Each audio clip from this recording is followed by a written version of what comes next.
Alright, boys and girls, welcome back to the YouTube channel, and we are on another video on the Buick. It's not really a part 2, but kinda is.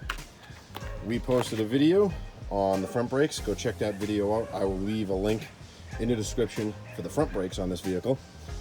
And this is the reason why I have the cap still off, and you can see my little setup there for catching the brake fluid when you collapse the caliper. So we are going to be setting up to do the rear brakes. Similar to the front, a little bit different. We'll get into the video and I will stop the time lapse when there's something important to talk about, because it's pretty much self-explanatory with the bolts of the caliper, the slide bolts, and the caliper itself. Let's get into it.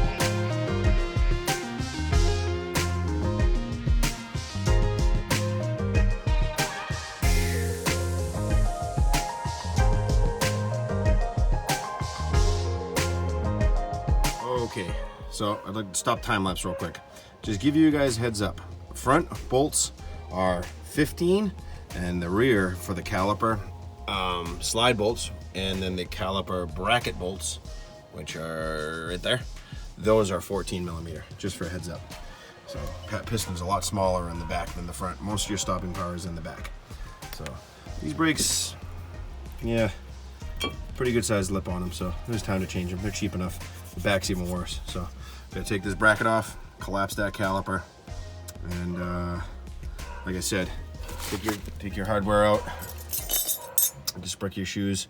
These aren't too bad, but they got little wear marks on them. See that? It looks like the lines, the grooves. That ain't no good. This pad isn't too bad. It was close to the wear. Well, had a little meat left, but I changed them. These clips are a lot smaller. Make sure get a good set of brake shoes, and you'll get the clips. And then here's some of the tools I'm using. This is a just a regular Craftsman pry bar. This is a flex head with a 14 on there, flathead screwdriver, and then the big boy. I needed to get that to break loose. I couldn't believe it. My Milwaukee failed me. But and then a hammer. So never sees a C-clamp, and then make sure you keep the old pad, and I'll show you the trick how to collapse that. Okay, guys, it is a little bit different than the front, obviously, and these look fairly new. So whoever had this car before me did the parking shoes over, which is wonderful. That's awesome. These things don't even look like they've been used much at all. So that's a good sign. That's good. And how those work on the inside of the rotor, sorry for the shaky camera work, but on the inside of the rotor, those, when you put your parking brake, acts like an old drum brake. So it's a disc, and you can see the backside definitely need to be changed. Look at that rotor.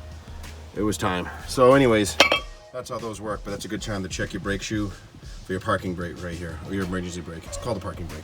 Just gotta be careful though. These older cars, especially up in the Rust Belt area where I'm from, rust for days. But I don't use it much, so just gotta be careful. You can change these lines out. They're not hard. They're just a cable. So let's put everything back together. Oh, and by the way, these bolts for the bracket were 13, believe it or not. So why'd they do that? I don't know. 13 for the bolt bracket, for the caliper bracket, and then 14 for the slide bolt. You can see there's remnants of grease on here. So someone did brakes recently. Well, not recently. It's probably about 15,000 miles. So time to change them. I drive this thing daily, so wanted to be able to make sure I could stop in traffic. And we all know Boston traffic sucks.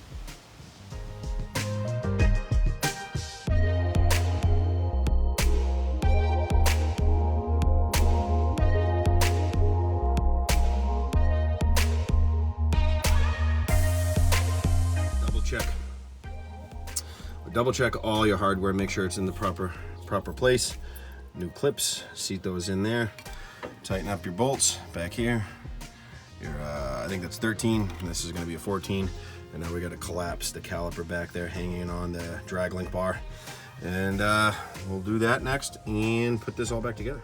All right, guys, that is it, man. Tighten all your bolts, torque them down.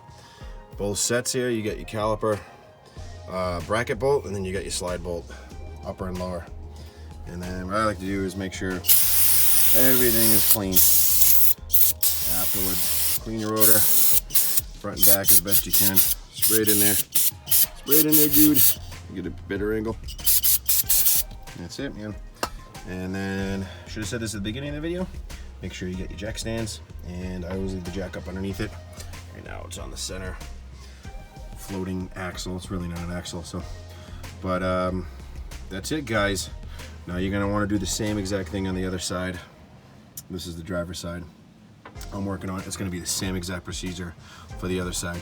You might have to wrestle with your vehicle to get this off. Mine was pretty good because sometimes the brake shoes for the parking brake might be rusty because people don't use them. I lucked out and it looked like they've been replaced recently, so we're in good shape. So hope you guys enjoyed the video.